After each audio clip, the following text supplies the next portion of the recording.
I'm Yasmin Gagne. I'm Josh Christensen. And this is Most Innovative Companies Video Edition. So, Josh, how much debt are you in from OnlyFans? You got to spend money to make money. It's like, this is the thing. I got to build out like my empire, do a lot of paid marketing, and then the money starts. You're like, to no, roll but in. she's my friend. I'm helping her. Oh, I thought you were talking about me starting an OnlyFans. No, I was talking about you bankrupting yourself, paying OnlyFans creators. I like this prompt better if it was you talking to me about how I'm trying to promote my own OnlyFans, right. Well, I mean, as long as my wife never finds out how much money I've spent on OnlyFans, no one will be the wiser. Oh, and I just expense all of that stuff to Fast Company. It's for my reporting on the creator economy. Right. Now, to be clear, all this is a joke, but the reason we're talking about it is because today we interviewed Lucy Guo, the founder of content monetization platform Passes, which lets creators make money from fans through things like selling merch and private chats.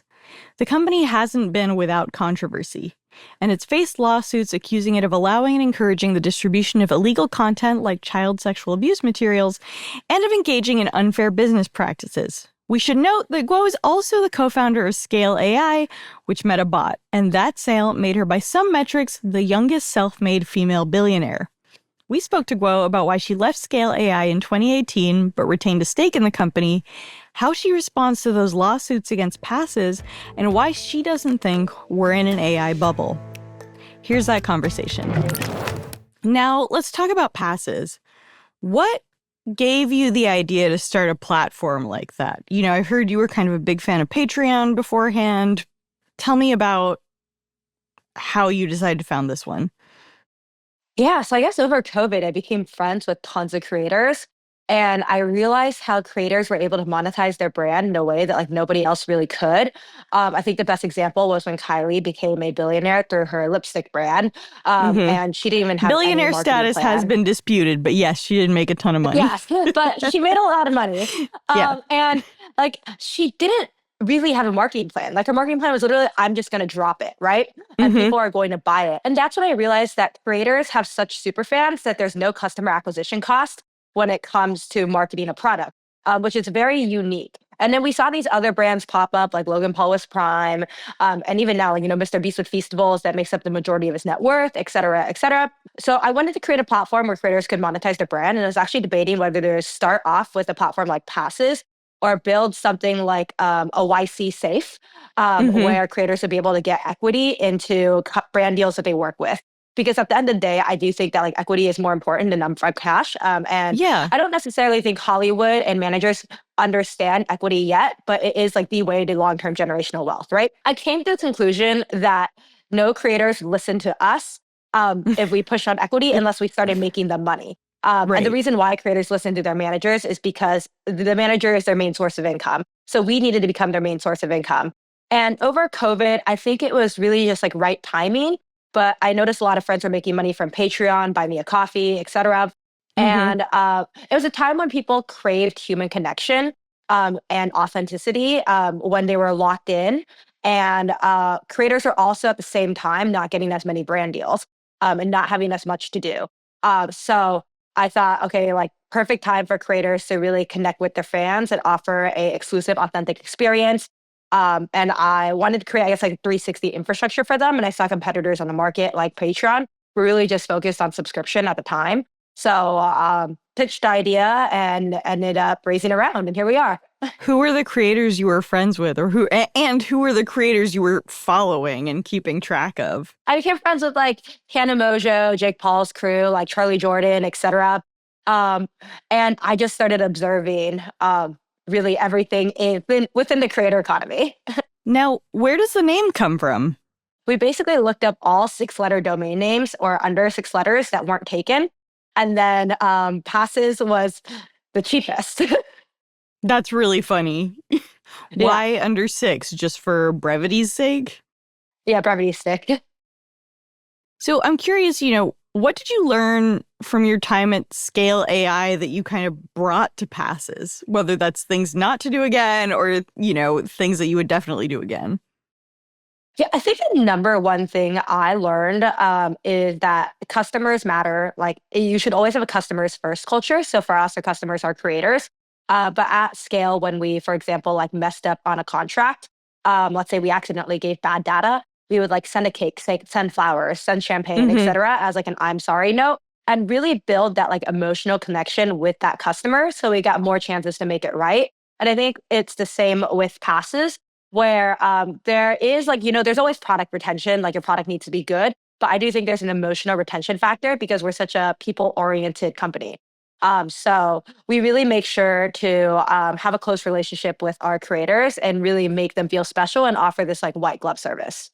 To put a finer point on it, because you touched on some of these things earlier in terms of providing a 360 service for creators, what differentiates passes from, say, a Patreon or an OnlyFans? What are some of the capabilities that you offer that others can't? Quite a lot. So right now, feature wise, we have like paid live streams, paid one-on-one calls, pay per minute. We have merchandise. So you can sell your own merchandise or you can create merchandise on the website and sell it without having to own inventory. You could sell like membership based ticketing. Um, we're building out new features within the fintech space. We offer health insurance. There's quite a lot that these other platforms aren't thinking about. And this is because like long term, we want to create these unicorn creators and get into like wealth management. Interesting. I think you mentioned in other interviews that there's this kind of sweet spot with creators that make a lot of money where they have like 100,000 followers. You know what I mean? It's not like the most Mhm. followed people in the world that have the best relationships with their fans. Tell me more about that and why that is. Yeah, so my hypothesis, and I haven't been able to verify my hypothesis, but I think creators that have millions of followers are very busy, right? Like they're focused on like shooting movies, like flying out for brand deals, etc. Versus the creators between like 100,000 and a million followers aren't getting as many brand deals, aren't getting as many opportunities. So they're really desperate for a way to monetize their fans. They happen to have more super fans because they're creating more content on their social media and on passes because that's their main focus to continue to gain traction on their like number of follower accounts. Um, so I think that because they have more time, they're just creating more content, and more content equals more money. Can you give me an example of like, just names or, of influencers or celebrities who you found kind of see the most success on passes? I can't give just because like I can't be like these are our top creators. Yeah. Yeah. But I Yeah. can say like, the names that other people might know. Like we have Sniper Wolf, she's crushing it on passes. She's a really big YouTuber. Andrea Botez is crushing it. Paige Sporanic is crushing it. Alyssa McKay. Um, and I think those are like more of the like well-known influencers that are doing really well.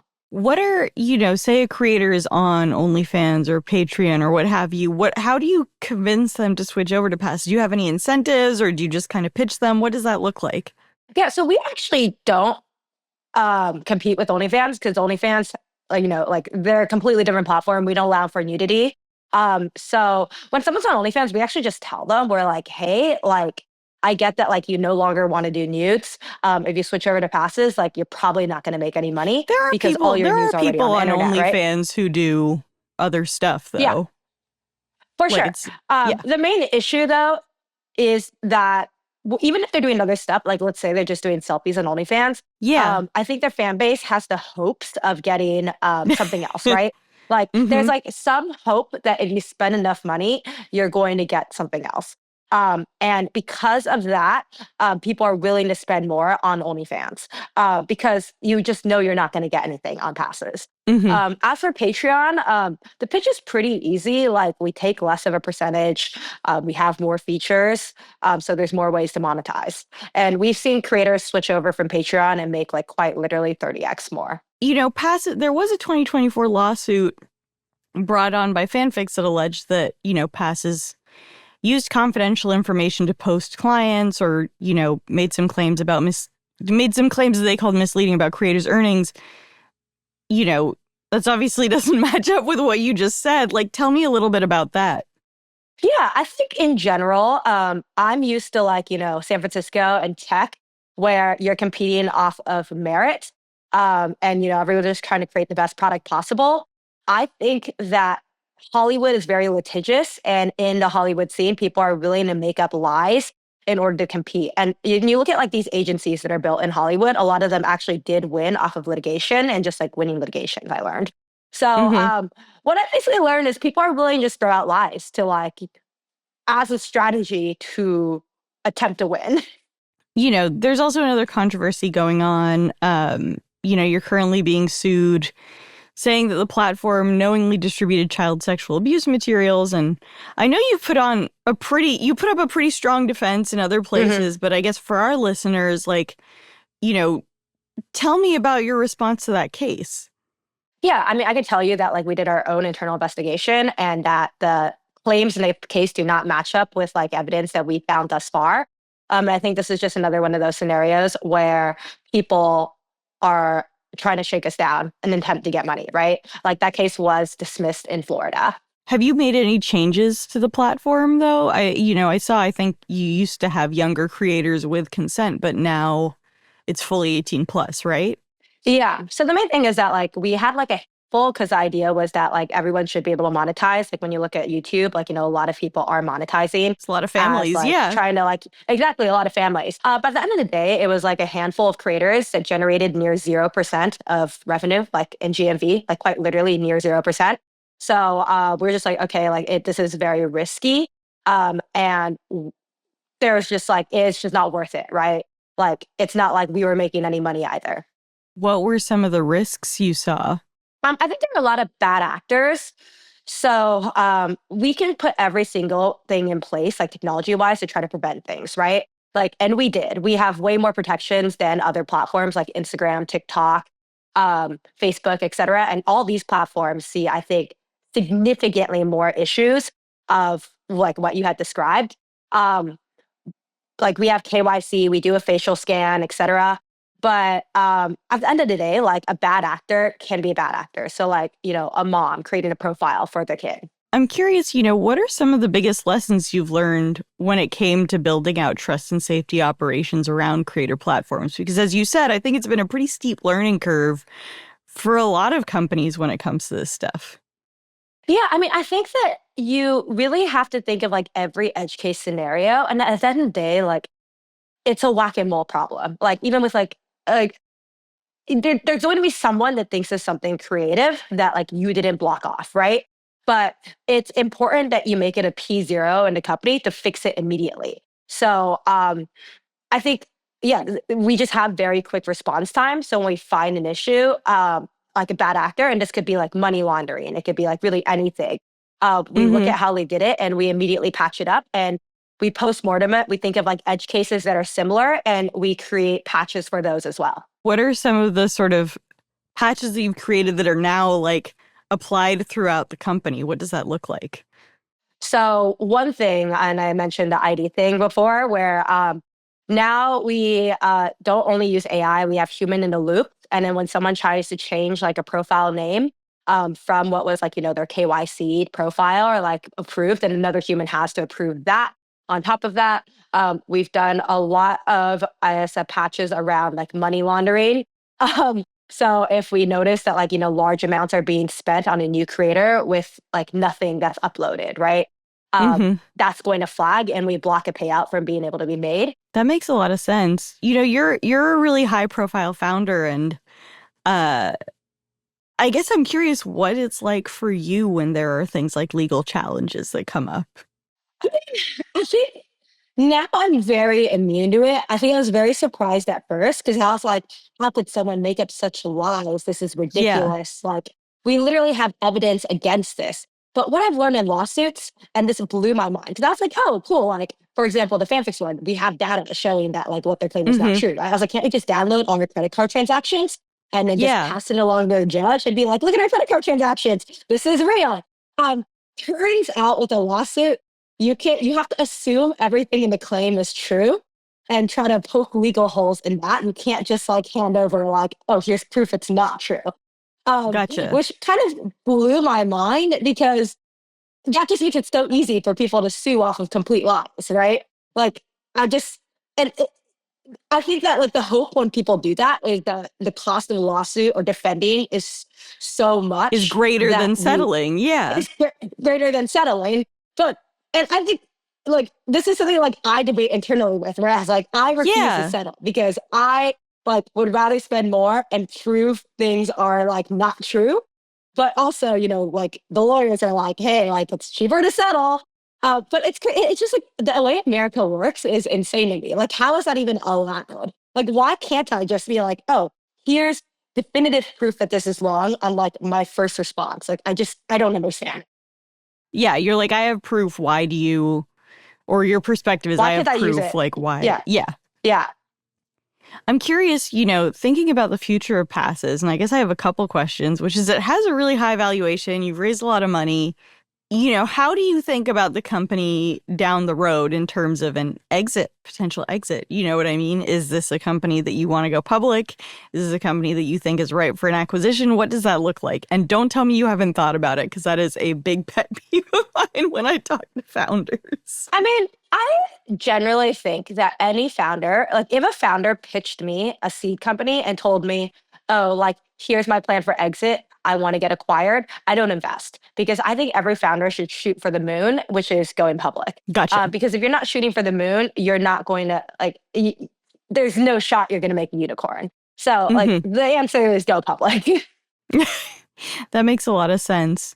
And in terms of the future, and I guess I'd love to ask this on a 1-year horizon, then maybe on a 5-year horizon, like what are some of the capabilities that you're hoping to offer?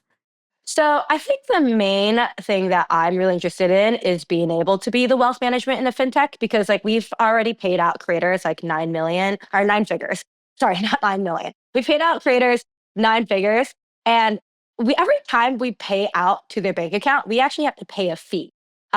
So it just makes sense to be a bank because then we can give them like high APY savings accounts. We have a lot of accredited investors from passes based off how much they're making. They always ask us like, how do I turn passive income into passive equity? Who are the best wealth managers to work with? How do I set myself up for life?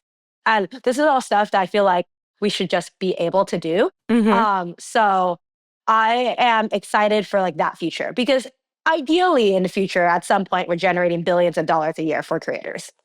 How long do you think that's going to take? I wish I could tell you.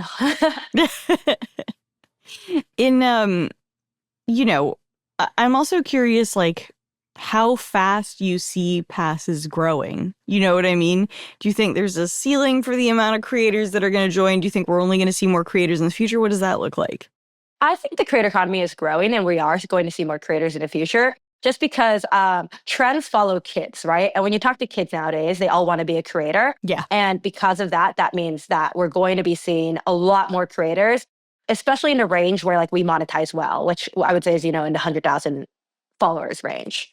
How do you think about, for instance, there's an AI actress right now that a lot of people are investing in or interested in. Like, how do you think about this sort of emergent, like, generative AI talent or creator pool that might be out there in the context of passes? So I actually am not that bullish on AI creators specifically because when you look at AI creators, there have already been a few and everyone thought it was going to be the next big thing, right? Yeah. But really we got like, Lil Michaela and some others. I think what's much more likely to happen is people are going to be licensing their likeness out so they can spend more time creating content and interacting with their fans. So for example, like if a brand wanted to fly me out, instead I could just license my likeness out and I could scale myself better. So I have more time doing things that I love. So I think AI is going to be a creator's co-pilot. But we're not going to see like AI creators replace actual creators because it's hard to have a human connection with someone that is fake. But do you think you can have a human connection with a licensed image of a creator? I think no, but they're not. It's like you can't dilute your brand too much. So you can't work with like 1,000 different brands, right? But at the end of the day, it's still that creator you have a connection with. Like you're following them on Instagram and you love them and you see that they like did an ad with Coca-Cola. you're still going to Hmm. want to drink Coca-Cola because like you have that human connection with that creator from the human to human connection you feel like on their socials. I guess I'm also curious, you mentioned potentially using AI to connect the right creators with brand deals. Tell me a little bit about that and sort of other ways you are, as a company, using generative AI in your work right now with creators. Yeah, so we actually have some AI features at the moment on our platform. The two that are like out right now are smart pricing, or we call it smart pricing. And it basically automatically prices pieces of content for creators based off just like fan history, the type of content it is, etc. To help optimize their earnings. When creators use this, their earnings 3x usually, which is really great to see. We're currently, hopefully this quarter, we're rolling out AI agents for creators. So we want creators to be able to really focus on just creating content. And these agents do everything from like A/B test captions for them to like Hmm. scheduling mass messages and running strategy on their pages. That's really interesting. And what has adoption been like? Pretty good. We've had over 50% of our creators use them. So yeah, like we're continuously encouraging them to use it because it does increase their earnings. Do you think we're in an AI bubble? Or do you worry that we're in an AI bubble? Don't think we're in an AI bubble. And I think the valuations are higher now because you can now build companies at much cheaper costs, right? Like I met a company that I was in San Francisco the other week, and there was this company that scaled from like 0 to 90 million in revenue in 4 months. And when talking to them, they have Cursor AI doing 99% of the code. And I was like, that's actually insane, number one. But number two, like because of all these AI tools, like everyone is now a 10x employee. And because you now need less money to get to scale, uh, valuations are like predictive, right? It's like, okay, we're gonna like, it might not be valued. We're gonna give you like 10x what revenue is because we believe you're gonna be 100x revenue. Um, and I think a lot of investors are thinking this way, where they're like, okay, like even though this valuation is very high for where you are right now, the chances you reach 100x is much more likely because you don't need to burn as much capital to get there. This past summer, you became the youngest self-made female billionaire. Obviously, a lot of that is from a company that you left. Um, but I'm curious what your reaction was when you got the news. Like, what was that like for you as a person? Um, Honestly, it didn't really feel different because I've like, for several years, You've it's been like I've close seen to my net billion? worth. Yeah. Yeah. Yeah, for several years, like, yeah, exactly. I would like steadily see it increase. And I will say, like, at the time, based off of that, um, like, there was always a chance scale could go to zero. I think that, like, 50% of the company probably thought that. So I was just like, okay, it's still all on paper, right? Like, Yeah. this could go liquid one day, this could not go liquid all day. Like, I just didn't think about it much. I know you left Scale partly because it seems like there was some disagreements over the direction of the company. Why did you decide to keep your stake in it? I think I generally like putting all my eggs in a basket when I was living a comfortable life already. Like I didn't need the money. Mm-hmm. My lifestyle was I still like, I woke up at 5:30 a.m. to do berries today. And then I did two Mm-hmm. berries classes. I'm in the office right now. I'm in the Yeah. office until like 7 p.m. And then I still Mm-hmm. continue to work at home. Like it's just like a very simple lifestyle. So yeah, I didn't So feel you the were like, I need to don't have need the that private liquidity. jets. Yeah. Lastly, are there any companies that you've invested in or just seen in the marketplace that you are personally really excited about, that you think are game changing, that you think might be undervalued? Like, tell me about that.